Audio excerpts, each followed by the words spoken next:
When Joyce Meyer announced Joni Lamb's Daystar firing, Christian media was surprised. Daystar viewers and staff are questioning everything they thought they knew about the network and its leaders after Meyer's comments about Joni's quiet acts. Keep watching for additional stunning revelations and the truth behind this shocking decision. The rapid marriage of Joni Lamb stunned many in Christian media. This was especially true since Joni's husband, Marcus Lamb, co-founder of Daystar Television Network, had died shortly before she announced her plans to marry Dr. Doug Weiss, a famous marriage counselor with family links. This decision surprised many Joni fans because it happened so swiftly. Since Joni had just lost her husband, her personal and ministry friends were surprised by how quickly the friendship blossomed. The timing of the connection surprised Christians, since Joni, a dedicated and faith-driven leader, seemed to be racing into a new chapter before she had adequately grieved her husband's death. Just months after her husband's death, she remarried. Many puzzled why she took such a large step following Marcus's death. Did she want to fill her husband's void, or was she ready? Joni appeared to rush through her pain and loss, possibly skipping emotional healing. Speculation about her hasty marriage to Doug Weiss spread as their connection grew. For some, it showed strength. Others said Joni's behavior showed instability, suggesting she wasn't ready for such a significant decision. Daystar residents, especially her friends, questioned how quickly things were happening. It was about Daystar's leadership and future, not just the marriage. A woman who had been as the face of Daystar, the ministry she founded with her husband, she was entering a new era of her life that was becoming a spectacle. People wondered if her new relationship was distracting her from her ministry leadership. As reports about her new relationship circulated, Joni's leadership style was questioned more than ever. Was she still leading the ministry, or was her personal life interfering? It was stunning when Joni Lamb was sacked from Daystar. This unexpected turn of events shook the network and Christian community. How could Daystar's co-founder, who dedicated her life to its cause and led it to decades of success, lose her job? Joyce Meyer, a recognized Christian leader and Joni's close friend, revealed what had been going on behind closed doors, compounding the shock. Not only a disagreement, it was worse than personal fallout. Many wondered what went wrong, what was going on behind the scenes, and why Joni Lamb, who had spent so much time establishing Daystar, was fired and exposed. Initial replies were unclear, but the ramifications were significant. Joni's sudden marriage and Daystar's difficulties seemed to frown how it began a new, uncertain era for her and the network. Daystar TV's polished facade hid changes inside the corporation even before Joni Lamb's hasty marriage and divorce. Daystar was a model of Christian television for years, bringing religion, family, and mission to millions of viewers worldwide. Those closest to the network heard reports of power struggles and shifting objectives. Hidden tensions were eroding what many thought was a close-knit family ministry. As Daystar's co-founder and leader, Joni Lamb and her late husband Marcus were recognized in Christian broadcasting. She always carried the flame gracefully. She was a hands-on leader who oversaw the network's spiritual and programming decisions. The network changed, especially after Marcus's death. At Daystar, Joni, a collaborative leader, became more autocratic. Few individuals noticed the shift at first. Minor changes made once signed. Only Joni made decisions with Daystar leadership team input. A family-oriented firm that appreciated different views seemed to be headed in a more singular path. For a while, Joni was considered as Daystar's driving force, but as time went on, more people observed that her leadership style had changed. Early Daystar members who helped develop the network felt ignored. Longtime employees and family friends saw their viewpoints weren't being considered.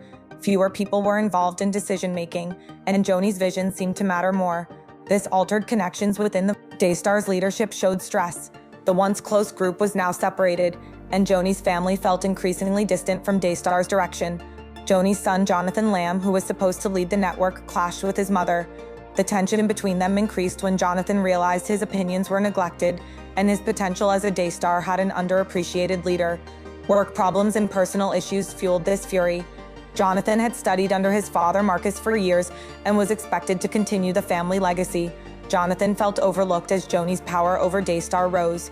Not having a say in major issues and his mother's developing apathy and control strained their relationship. The mother-son relationship became stranger as Joni's personal life affected Daystar. Her fast marriage to family friend and Christian marriage counselor Dr. Doug Weiss complicated the network's already odd relationships. The wedding's date was controversial since many thought Joni's relationship with Doug was growing too fast, especially since Marcus had just died. Some regarded Joni's defense of her relationship as an indication she had abandoned the ministry for her personal life. Close friends of Daystar began discussing the changes behind closed doors. Former employees and Lamb family collaborators say the atmosphere at Jonathan Daystar altered dramatically in recent years. It was once a place for open conversations and family values. but now it felt like a company where a few people had control and loyalty was rewarded with privileges. Former network devotees were growing disillusioned. Personal aspirations of important Lamb family members, especially Joni, looked to be getting in the way of the ministry's basic aim, and as Joni's leadership developed, the family worsened. Her former colleagues, including family members, felt like outsiders in a ministry they helped construct. Adding Doug Weiss to the family made matters worse. Joni defended Doug's involvement in Daystar, but many believed his rapid climb to network prominence was part of her greater power consolidation. Every day, Doug gained power in the ministry and grew more involved in Daystar's programming and leadership. For some, a new generation of leaders taking over the ministry was a logical development.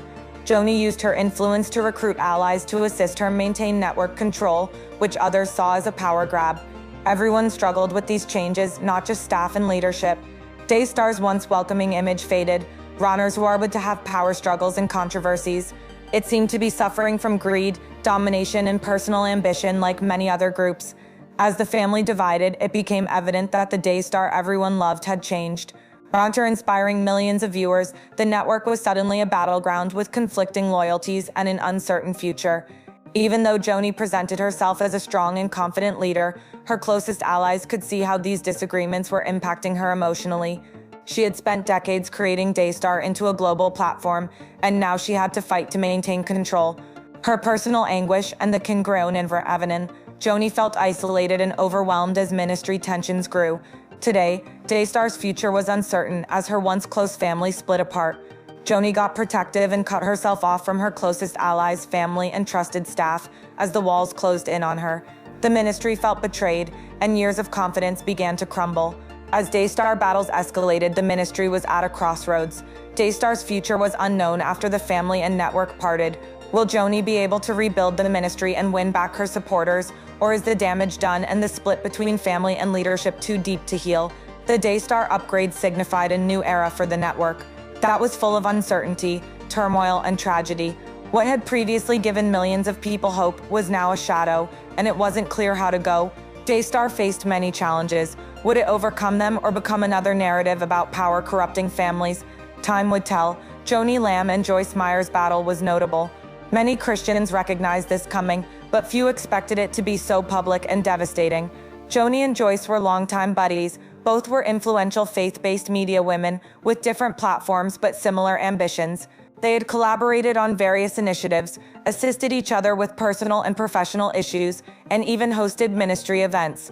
Their relationship weakened over time, and when it ended, it affected both of them. All were astonished when it started softly. The two women's conversation changed slightly, and their close friendship began to wane. A hugely popular Christian leader, Joyce Meyer, was always someone who they had shared ministry work and personal issues throughout the years, and their friendship seemed robust. However, tensions rose as Joni's Daystar leadership got stronger. It extended beyond commercial and ministry direction conflicts. Insiders noticed Joni's attitude changed. Before her husband Marcus died, she was warm, accessible, and a collaborative leader, but she changed in recent years. She allegedly became more reclusive, domineering, and even she prioritized fame and power over Daystar's principles of faith, family, and service. Joyce Meyer, whose ministry was founded on honesty, humility, and service, became unhappy about Daystar's course. She had known Joni for years and seen her in many leadership roles, but really were not as much. Knew Joni was different, claim some reports. Joyce sought to talk to Joni privately about her concerns, but Joni was focused on her own plan to achieve power in Daystar, and their relationship began to deteriorate. Joyce, who was always honest and direct, finally voiced her concerns about Joni's leadership changes. Joyce spoke openly about her perception of change. Things fell apart for Joni when Joyce openly expressed concern about the network's direction. Joyce was one of her closest friends and a source of support and counsel, so this was sad. Joyce's public criticism of her leadership was a personal and professional betrayal. Joni's reputation was based on her Daystar leadership, so this public backlash was devastating. Both women's fans were caught in the middle. Some were stunned by Joyce's statements, while others assumed Joni was lost. People who had followed Daystar and the Lamb family for years struggled to reconcile Joni's control and isolation with her strong faith-driven leadership. Joni's sole response was defensiveness. Joyce said horrible things about her, but she stated her intentions were always pure and that Daystar needed leadership to survive and succeed. She publicly stated that her passion for God and ministry had never wavered, but this just made things worse. Joni and Joyce's public quarrel spoke to something greater. Greater still, it contrasted two leadership styles and faith-based media techniques. Joni was once a family-oriented leader who worked well with others, but she now seemed to be focused on power consolidation. Joyce, who had always been honest and humble, advocated servant leadership and equal ministry. Their tension led to a brawl. Once the word spread, it was evident that this wasn't just a disagreement between two friends, but a public struggle. Some fans supported Joni, claiming she was only doing what she needed to do to keep Daystar on track, while others supported Joyce, saying Joni had let her power get the best of her. Many wondered what Daystar's future was after the incident. The once prominent Christian broadcaster was now embroiled in controversy and internal struggle. Could Joni repair her reputation and regain her fans' faith, or was it too late? How about Daystar's legacy? Would Joni's leadership change the ministry or stick to Marcus and Joni's plan? The public conflict between Joni Lamb and Joyce Meyer's fight changed Daystar and the two women. It revealed major organizational splits and raised important faith-based media leadership transparency and accountability problems. In the aftermath of the drama, Joni knew Daystar would never be the same. The confrontation with Joyce was simply the beginning of a wider crisis, undermining her credibility and connections. Joni Lamb didn't sure what was next once the ministry broke up. The path ahead was difficult, and her challenges were only beginning. Would Joni be able to lead Daystar again, or was she done? Time would tell, but Joyce Meyer's class had shattered Daystar, and Meyer's statements about Joni Lamb would reverberate for years. Daystar led Christian media for years, bringing millions hope. Co-founder Joni Lamb, known for her leadership and gospel spreading, led the network. However, Daystar's future was threatened when Joyce Meyer, a revered Christian leader, criticized Joni's leadership. Joyce was forthright and harsh. Joni prioritized her own interests over the ministries, she said. Longtime Daystar fans felt betrayed by the fallout. The loving, faith-driven Joni Lamb they had admired, the one who helped establish Daystar into an influential network, was hard to reconcile with Joyce's authoritarian, control-focused Joni Lamb. What made Joyce's statements worse was that Joyce was Joni's longtime friend and ally. Two women worked together in ministry, and their connection looked indestructible. Joyce's severe criticism of Joni's leadership indicated a serious problem at Daystar. The impact was immediate. Both women's fans were startled. Some said Joni was a leader who did what was needed to keep Daystar going. Others agreed with Joyce that Joni had forgotten Daystar's founding beliefs. Others were perplexed, wondering how the ministry went from hope and inspiration to conflict and controversy. The impacts affected Daystar fans, following, and longtime staff and volunteers who had worked with Joni. As Joni and Joyce fought, many in the network questioned their viewpoints. With such serious accusations against Joni, how could they support her? How could they work for a network with a chaotic leadership?